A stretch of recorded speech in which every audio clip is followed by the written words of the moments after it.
Hey trappers, Dale Billingsley here, Billingsley Brand Lures, with bringing you another one. So this evening I wanted to talk to y'all a little bit about using baits, small baits, and lures at snare sets. We've got a really nice, this is a nice little coyote crossing that I'm on. I catch coyotes and red fox here every year. So I just want to talk to you a little bit about that. So stay with me, we'll be back here in just a minute. Alright guys, so here's what we got going on. And I don't know how well this is going to show up, but there's a nice little trail right there that goes right up through them little trees. Ideal place to hang red fox and coyotes and raccoons. Really nice little trail there. Now what I've done is I took that old rag right there and I filled it full of my Texas Canyon Breaks bait. Now you can use whatever bait you want, but I hung it right there, and the reason I hung it right there is kind of for demonstration purposes only, but it's right above the trail. Now normally what I would do when the foliage wasn't so heavy and so thick, I would walk on up in there to where the woven wire fence is, and I would hang it so that it's about chest high on that woven wire fence, and let the wind carry that bait and lure smell on down across what you can't see is a big pasture that breaks off into a creek off there to the east. We're actually facing south right here. So you hang it so that the prevailing wind, which in the wintertime normally is out of the northwest, so that it catches the scent of that bait and lure and blows it down across where you want it.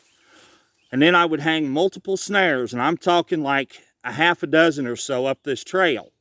Because what this does, when it's up that high and it's blowing out across there, it creates a milling effect. Those fox and coyotes and bobcats and raccoons will come to it, and then they lose the scent. Once they get by it, they lose it. So they pass up and down the trail going back and forth trying to locate it. Now you can do the same thing with a good strong lure just on a cotton ball and hang it in the tree. But again, I want to caution you and hang them just about chest high. Don't go much higher than that, or they lose interest in it, because they find it, then they lose it, then they find it, and they lose it. And once they do that too many times, they'll just quit it. So keep it down kind of low to where they can find it, but then they'll lose it, but then it's not very far hard, and they don't have to travel very far to find it again. I hope that's coming across the way that I intend it to. If you have any questions, just please drop them in the comments, and I'll be sure to answer them best I can. But anyway, that's using small baits, small lures for snares. Not a whole lot to it. Kind of fast, kind of short, kind of simple, but that's just how it is. Nothing's real complicated. This works really well in places where you think there might be fox and coyote crossing, like early in the season. There's no snow on the ground. You can't see tracks, but you think they're there. Go ahead and put the ball in your court. Now if they're there, you've got them coming and hunting. You've got them in your area. You've got them close to where you want them to be. That's what this is for. And you can use this anywhere you want to. You can use it in a patch of cedar trees that have trails coming through it and to it. You could use it in a cow pasture with a little windbreak in it down below somewhere, and you want to pull all them coyotes down there to it.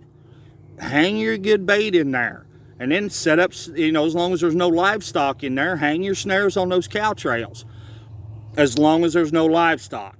I want to get that very clear. As long as there's no livestock, hang the snares. If there's livestock in there, don't go in there. Just wait until they move them or find somewhere else.